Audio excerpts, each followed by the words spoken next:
एक समय की बात है। एक शिष्य अपने गुरु का बहुत सम्मान करता था। गुरु का भी उस शिष्य से बहुत गहरा लगाव था, लेकिन वह शिष्य स्वभाव से बहुत सुस्त और आलसी था। वह अपनी पढ़ाई के प्रति बहुत लापरवाह था। वह अक्सर आज के कार्यों को कल के लिए टाल देता था और किसी भी तरह की जिम्मेदारी से भागने की कोशिश करता था। अपने शिष्य के इस आलसी स्वभाव को बढ़ता देख गुरु और भी चिंतित हो गए।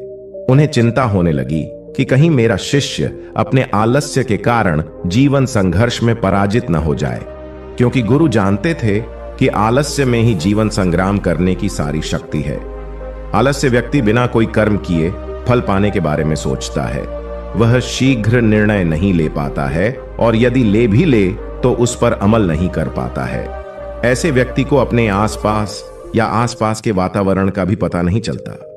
गुरु ने अपने मन में अपने शिष्य के इस सुस्त स्वभाव को खत्म करने के लिए एक योजना बनाई।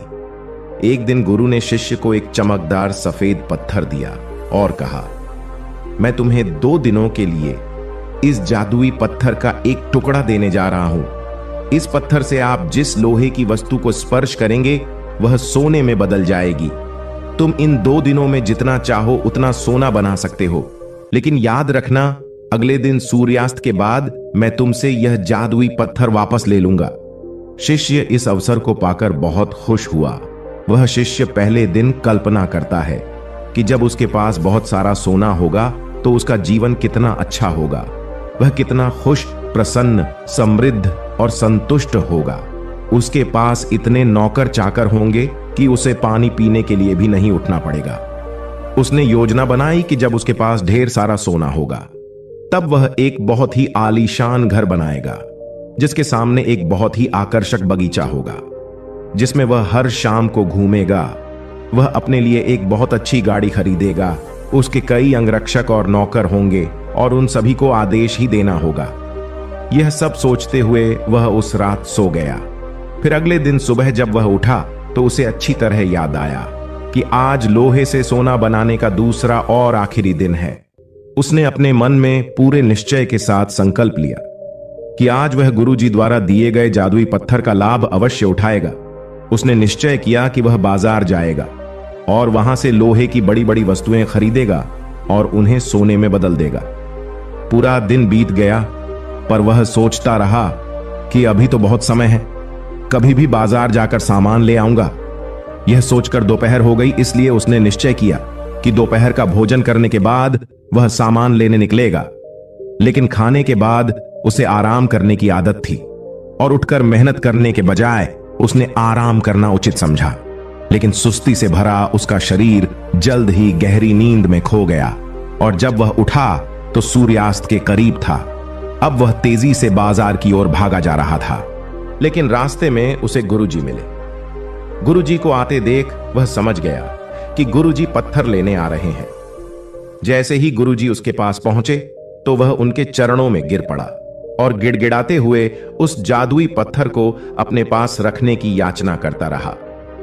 गुरुजी, एक दिन का और समय दो।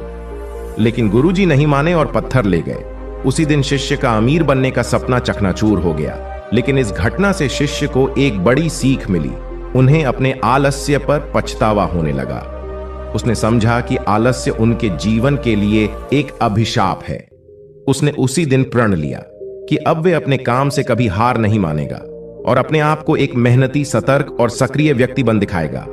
दोस्तों, काम को टालना एक आदत है और ये आदत हम खुद बनाते हैं। आदत एक धागे की तरह होती है जिसका एक आवरण आसानी से टूट जाता है, लेकिन अगर एक ही धागे को कई बार लपेटा जाए तो उसे तोड़ना मुश्किल हो जाता है।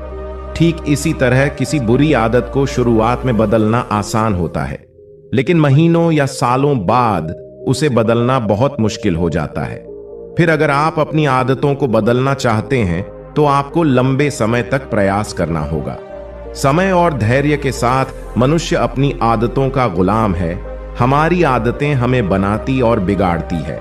हमारी आदतें कितनी शक्तिशाली है और वे हमें कैसे नियंत्रित करती है। दोस्तों, अगर हम अपने आसपास देखें तो लगभग हर व्यक्ति को अपने जीवन में कई बड़े मौके मिलते हैं, लेकिन उनमें से ज्यादातर लोग अपने आलस्य और मेहनत न करने की आदत के कारण उस मौके को गवा देते हैं और फिर जिंदगी भर पछताते रहते हैं।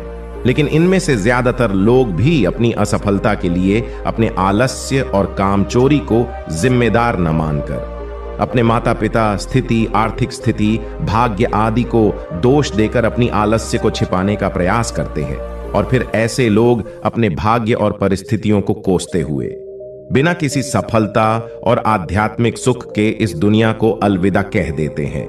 आइए थोड़ा और गहराई से समझने की कोशिश करते हैं कि हम अपने काम को क्यों टालते हैं। क्या हम कभी YouTube पर कोई कॉमेडी वीडियो देखने के लिए आलस करते हैं? नहीं ना, आप आलस्य तभी करते हैं जब आप पढ़ाई कर रहे होते हैं या ऑफिस के किसी प्रोजेक्ट पर काम कर रहे होते हैं। अर्थात मूल रूप से हम गंभीर चीजों के बारे में आलसी होते हैं, जिसे करने के लिए हमें शारीरिक या मानसिक रूप से कड़ी मेहनत करनी पड़ती है। अब अगर आप काम को टालने से बचना चाहते हैं तो इससे आपको बहुत मदद मिलती है। काम की समय सीमा, काम पूरा करने का एक निश्चित समय या एक निश्चित तारीख होती है। मान लीजिए कि आप एक कार्यालय कर्मचारी हैं और आपके बॉस ने आपको एक कार्य दिया है जिसे आपको कल तक पूरा करना है, तो आप पूरा दिन आलस्य में यह सोचकर व्यतीत कर सकते हैं कि अभी भी एक पूरा दिन शेष है, लेकिन तब आप रात भर जागकर उसे पूरा कर लेंगे क्योंकि कल आपको वह प्रोजेक्ट देना है, क्योंकि कल के बाद आपके प्रोजेक्ट का कोई महत्व नहीं रह जाएगा। तो यहां उस काम को टालते हुए भी समय पर पूरा किया, क्योंकि यहां आपके सामने डेडलाइन थी, फिक्स टाइम था जिससे काम पूरा हो गया। काम करने का यह तरीका आप अपने दैनिक जीवन में भी अपना सकते हैं कि अगले 1 घंटे या 1 दिन में मुझे इस काम को पूरा करना है। काम को टालने से बचने का यह बहुत अच्छा तरीका है। मैं खुद भी इस तरीके का इस्तेमाल अपने रोजाना के काम को करने के लिए करता हूं। दोस्तों, हम क्या करना चाहते हैं और अभी क्या कर रहे हैं, अगर इन दोनों में बहुत ज्यादा फर्क है तो हमारे अंदर एक लड़ाई शुरू हो जाती है। तो यह हमारे अंदर तनाव और अशांति पैदा कर देती है। आलस्य एक ऐसी चीज है जो इंसान करता तो है लेकिन करने से कभी खुश नहीं होता। मान लीजिए आज आपको कोई काम करना था, लेकिन आपके दोस्त आए और बोले कि भाई चलो घूमने चलते हैं, मौज करते हैं, और तुम निकल जाते हो उनके साथ घूमने के लिए। आप दिन भर घूमते हैं, लेकिन आपके दिमाग में हर वक्त यही चलता रहेगा कि मुझे आज वो काम करना था, वो काम छूट गया, और इसी सोच की वजह से आप उस पूरे दिन को ठीक से एंजॉय नहीं कर पाएंगे। एक बात और गौर करने वाली है कि काम को टालने की हमें आदत होती है। इसके पीछे 5 बड़े कारण हैं। पहले तो आपको जो काम करना है और उस काम का जो फल आपको मिलेगा। अगर उस काम का फल मिलने की संभावना बहुत कम है तो आप उस काम को टालने की कोशिश करेंगे, क्योंकि आप में उस काम को करने की प्रेरणा कम हो जाती है। दूसरा, कोई ऐसा काम जो आपकी आवश्यकताओं के अनुरूप न हो या आपको वह काम करना अच्छा न लगे तो आप उस काम को टालते चले जाएंगे। तीसरा कारण, यदि यह आपके लिए आवश्यक नहीं है या करने का कोई बड़ा कारण नहीं है तो आप उस कार्य को टालते रहेंगे। चौथा कारण, यदि हमें किसी काम को तुरंत करने का लाभ मिल जाए तो हम उस काम को करने के लिए उत्साहित होंगे, और जिसका हमें काफी समय बाद लाभ मिले तो फिर हम ऐसी चीजों से बचने की कोशिश करते हैं। पांचवा कारण, असफलता का डर। अगर किसी काम में हमारे असफल होने की संभावना अधिक है तब भी हम उस काम को टालने की कोशिश करते हैं। दोस्तों, अब सवाल यह उठता है कि काम टालने की इस आदत से कैसे बचा जाए। देखिए, अगर किसी काम को करने में ये 4 चीजें आपको मिल रही हैं तो आप हर हाल में वह काम करेंगे। पहला, मनचाहा परिणाम। दूसरा, आपके पास उस काम में सफल होने के पूरे चांस हैं। तीसरा, जो अभी लाभ मिल रहा है, काम करने के बाद आपको अधिक लाभ मिलना शुरू हो जाएगा। और चौथा, जब काम का फल तुरंत मिल जाए या काम खत्म होते ही आपको फायदा हो।